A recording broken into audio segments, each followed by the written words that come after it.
से आगे बढ़ेंगे। ईरान में महंगाई और करेंसी की तबाही के खिलाफ एहतजाज मुसलसल 10वें रोज़ में दाखिल हो चुका है और सूरत हाल तेज़ी से संगीन होती जा रही है। इंसानी हकूक़ के इदारों के मुताबिक अब तक 35 से ज़ायद अफराद हलाक, सैकड़ों ज़ख्मी और 2000 से ज़ायद मुजाहिरीन गिरफ्तार हो चुके हैं। ये एहतजाज जो इब्तिदा में तेहरान के बाज़ारों में मुआशी मुतालबात के साथ शुरू हुआ था, अब सियासी रंग इख्तियार कर चुका है और मुजाहिरीन supreme leader Ayatollah Ali Khamenei के खिलाफ भी नारे लगा रहे हैं। ईरान की मईशत इंतहाई नाजुक हालत में है और महंगाई की शरह 42% और खुराक की कीमतों में 70% से ज़ायद इजाफा हो चुका है। इसी पर बात करेंगे। हमें ज्वाइन किया है माहिर अमूर है मशरिक़ के मुर्तज़ा निगरी साहब। मुर्तज़ा साहब, बहुत शुक्रिया आपके वक्त का। ईरान में जारी एहतजाज जो हुआ हमने देखा, आप क्या समझते हैं बुनियादी वजूहात उसकी क्या है? महंगाई है या फिर वसी सियासी मुतालबात भी उसमें अब शामिल हो चुके हैं? नहीं, देखिए, आपकी खिदमत में अर्ज ये करना है कि ये एहतजाज तो शुरू हुआ था महंगाई के ऊपर, ये तो पूरी दुनिया जानती है। तेहरान से ये एहतजाज शुरू हुआ था, ईरान की कैपिटल से, और फिर 2 दिन के बाद इसके अंदर कुछ ऐसे अनासर शामिल किए गए जिनका ताल्लुक बाकायदा शिद्दत पसंदी से था। और मैं पिछली अपनी गुफ्तगू के दौरान भी कई मर्तबा ये बात कह चुका हूं कि बाकायदा ऐसी वीडियोज मौजूद हैं कि बाजार के अंदर के जो लोग हैं उन्होंने ऐसे लोगों को पकड़ा जिनका ना बाजार से ताल्लुक था ना कारोबार से ताल्लुक था, और मुंह पर निकाब लगाकर वो लोग आते थे और एंटी स्टेट स्लोगन्स देते थे।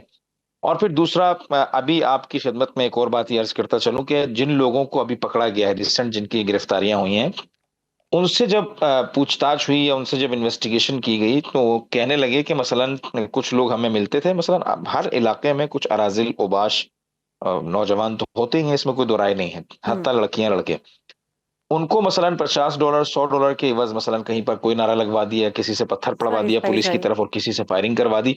ये एलिमेंट्स तो हर जगह होते हैं, दुनिया में हर जगह ये काम होता है। किया जाता है। बस फर्क ये है कि मुर्तज़ा साहब, जो सियासी पार्टीज अपने मुतालिबात के लिए या अपने प्रोपेगेंडा को बढ़ाने के लिए लोगों को इस्तेमाल करते हैं, बेसिकली ये सब कुछ वो किया जा रहा है। जी जी, ये नहीं, ये देखें, ये इंटरनल पॉलिटिक्स का मसला नहीं है। अंदरूनी तौर पर ईरान की तमाम जमातें इस पेज पर हैं कि महंगाई है और उस पर इकदाम होना चाहिए। खुद हुकूमत भी यही कहती है कि हम कोशिशों में लगे हुए हैं, लेकिन कुछ ऐसे मसाइल सैंक्शंस की वजह से पैदा हो गए हैं कि जिसकी वजह से हमें डॉलर कंट्रोल करना या उसकी कीमत को कंट्रोल करना थोड़ा सा मुश्किल हो रहा है। ये बात यहाँ की मसलन जो ईरान के अंदर मुख्तलिफ सियासी हल्के हैं वो भी इस बात को समझते हैं। ये काम हो रहा है बाहर से। जो लोग पकड़े गए हैं, जिनसे इन्वेस्टिगेशन हुई है, उनकी रिपोर्ट्स के मुताबिक कुछ लोगों को जर्मनी से पैसे आ रहे हैं, कुछ को इसराइल से, कुछ को अमेरिका से। और ये एहतजाज जो हुआ था, मैंने आपकी खिदमत में पहले भी अर्ज किया, ये शहरों के अंदर जो शिद्दत पसंदी थी, अल्हम्दुलिल्लाह शरपसंदी थी, वो खत्म हो गई है। तेहरान के अंदर, इस्फहान के अंदर, मशहद के अंदर, वहां अब एहतजाजात हो रहे हैं छोटे छोटे कारोबारियों के। लेकिन ज्यादातर जो शरपसंदी हो रही है वो ईरान के जो मगरिबी इलाके हैं जो दीगर ममालिक के बॉर्डर से मिलते हैं, खास तौर पर वो इलाके जो कुर्द बेल्ट से मिलते हैं। जैसे मसलन ईरान का एक हिस्सा कुर्दी जो जबान के लोग हैं या कुर्दी सकाफत के लोग हैं, उनका सीरिया से भी मिलता है, मसलन इराक से भी मिलता है, तुर्की से भी मिलता है। तो ये जो बीच के जो कुर्द इलाके हैं, तो सुनने में ये आ रहा है, जो इधर की न्यूज है अभी तक, उन इलाकों के अंदर उस तरफ से भी कुछ शरपसंद जो है वो गैर कानूनी तौर पर दाखिल होते हैं और यहाँ पर यानी ईरान के इस मगरबी इलाके में जो बॉर्डर का एरिया है, यहाँ इमलाक को जला के, बैंकों को जला के, दीगर वसाइल को नुकसान पहुंचा के उस तरफ फरार कर जाते हैं। तो इसलिए वहां बॉर्डर एरियाज के अंदर ये सूरत हाल है। और एक जुमला जो आपकी खिदमत में कहना चाहूंगा इत्मीनान के लिए मेरे सुनने वालों के, तारीखी फिलोसोफर या जो इनकलाबी मामलात के ऊपर काम कर चुके हैं, उनका एक बड़ा मारूफ जुमला है कि इनकलाब कभी भी बॉर्डर एरियाज से नहीं आता है, क्योंकि बॉर्डर एरियाज के अंदर मुखालिफ ममालिक की इंटरफेरेंस शामिल होती है, उनका नफूज शामिल होता है। इनकलाब हमेशा वसत से आता है, कल्ब से आता है, किसी मुल्क के दिल से निकलता है। तो वो जो बड़े बड़े शहर हैं जिसे ईरान का दिल कहा जा सकता है, मसलन इस्फहान, शाम, लेबनान और दीगर खित्ते में ईरान और इसके इत्तेहादियों की कमजोरी, आप क्या समझते हैं इस एहतजाज की शिद्दत और असरात पर किस तरह असर डाल सकती है? और ईरान में एक एहतजाज 2022 में भी हुआ था, ये एहतजाज उससे मुख्तलिफ है क्या?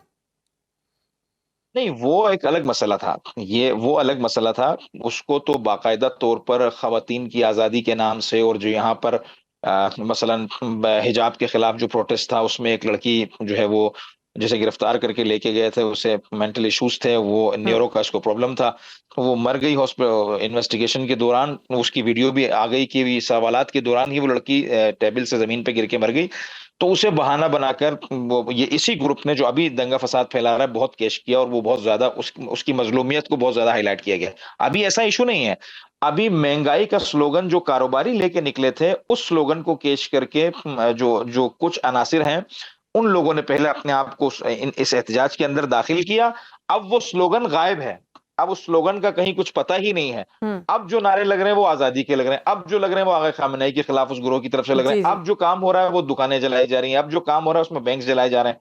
मसलन ये टोला आता है बाहर और बैंक दुकानें वगैरह जला के फरार हो जाता है। तो मुझे बताइए एहतजाज का बैंक जलाने से क्या ताल्लुक है? ठीक ठीक। जिस आदमी का एतराज महंगाई पर है वो तो कभी भी बैंक नहीं जलाएगा कि बैंक जलाने से महंगाई खत्म हो जाएगी। एहतजाज किए जा रहे हैं, लोगों को पैसे देकर करवाया जा रहा है और जो लोग वहां पे ईरान के लोग हैं वो इस तरह के किसी भी मुतालिक बात का हिस्सा नहीं है। बहुत शुक्रिया, हमारे साथ मौजूद थे मुर्जा नबी, सारे मामले के हवाले से गुफ्तगू करते